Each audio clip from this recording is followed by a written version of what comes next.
Hello everyone and welcome to Vlinko's channel.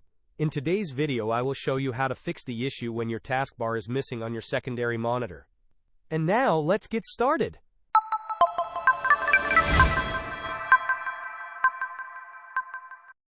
To resolve this problem, begin by right-clicking on the Start button and then select Settings. Once you are on the Settings page, navigate to Personalization. On the right-hand side of the Personalization section, look for the Taskbar option and click on it. Within the Taskbar settings, you will need to find and select the Taskbar Behaviors option. When you are reviewing these options, ensure that your external or secondary monitor is connected.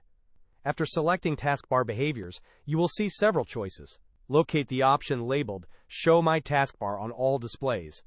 Enabling this setting will restore your taskbar on the secondary monitor. Additionally, if you wish to make further customizations for using multiple displays, you can adjust the Show My Taskbar app setting to choose the options that best suit your needs. By following these steps, your taskbar and its icons will appear on your extended monitor. This is how you can enable your taskbar to display on all your monitors. Hope this was helpful. Don't forget to like and subscribe if you enjoyed. As always, thanks for watching, and I will see you in the next video.